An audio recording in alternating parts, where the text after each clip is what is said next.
Caros amigos, bem-vindos ao Hoje na Segunda Guerra Mundial. Neste vídeo falaremos sobre a Kempeitai, a terrível e brutal polícia secreta japonesa. E se ainda não está inscrito no canal, inscreva-se já e acione o sino das notificações para não perder nenhuma novidade. Em 1868, um grande evento político conhecido como a Restauração Meiji iniciou uma profunda transformação no Japão, convertendo um país feudal e essencialmente agrícola, governado por líderes estabelecidos numa rígida estrutura de castas, em um país industrial, cada vez mais aberto ao mundo, assimilando práticas e costumes ocidentais e mesclando-os nos seus costumes milenares. E foi nessa fase de transição que em 1881 foi criado o Kempeitai, uma palavra que em japonês significa Corpo de Polícia Militar. Com a rápida modernização, o Japão precisava de um novo modelo de polícia, se espelhando no modelo francês, criando o Kempeitai com uma força inicial de 349 homens.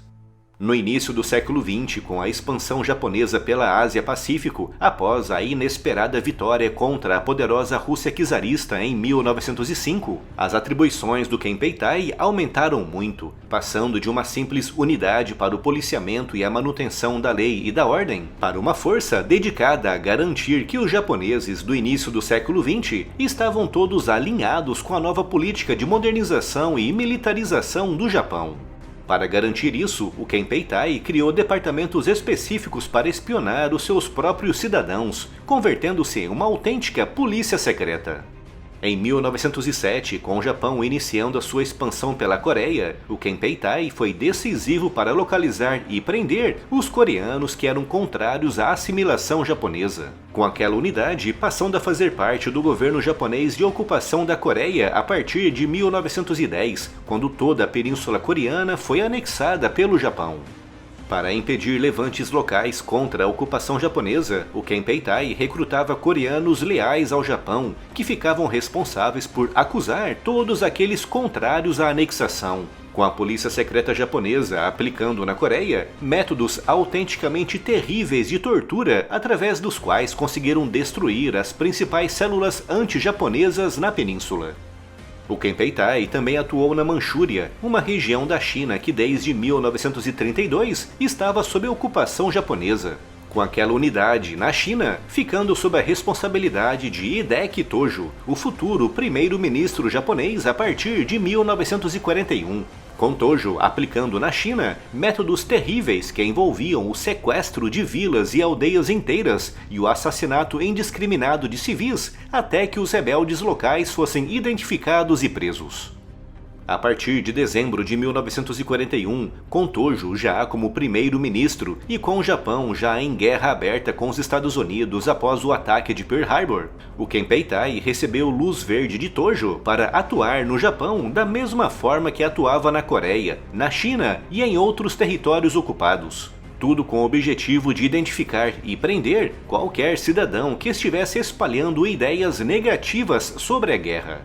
De acordo com algumas fontes, praticamente todas as linhas telefônicas japonesas durante a Segunda Guerra Mundial passavam por algum tipo de escuta por períodos aleatórios de tempo, e todas as correspondências que circulavam pelo país eram checadas por departamentos do Kempeitai para impedir a disseminação de ideias derrotistas ou contrárias ao governo.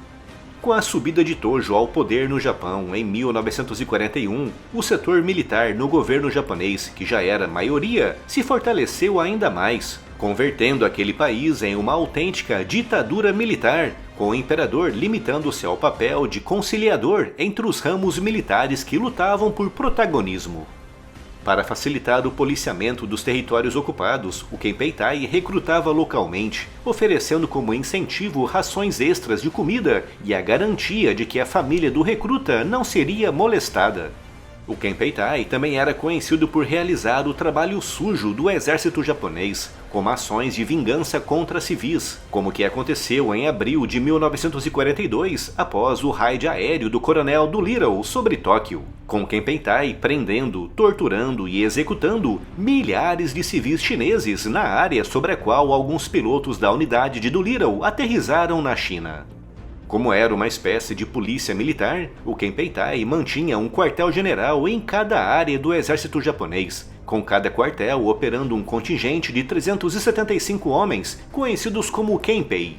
Cada unidade de campo era formada por 65 Kenpeis, que formavam uma secção chamada Buntai, com cada Buntai dividido em destacamentos conhecidos como Bunkentai, com 20 Kenpeis cada. Não se conhece exatamente a extensão do Kempeitai, já que muitas unidades eram secretas, mas oficialmente havia 11 comandos principais espalhados pelo Japão e territórios ocupados, com um número estimado de 7.500 Kenpeis japoneses e pelo menos 25.000 policiais auxiliares recrutados nos territórios ocupados.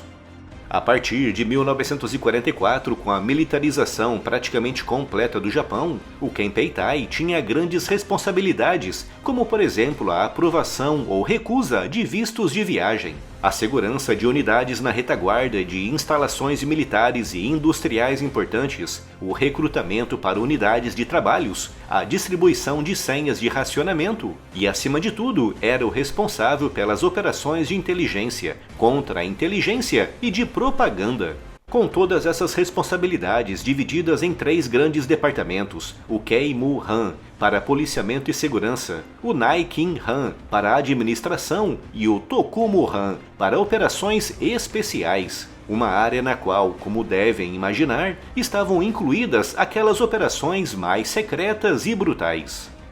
Após o fim da guerra, os Kenpeis trataram de tentar apagar o seu passado, mas alguns foram presos, julgados e condenados por alguns crimes. Mas acredita-se que mais de 95% dos Kenpeis acusados de crimes de guerra foram perdoados pelos Estados Unidos no âmbito da sua política de perdão para facilitar a assimilação do Japão pelos vencedores.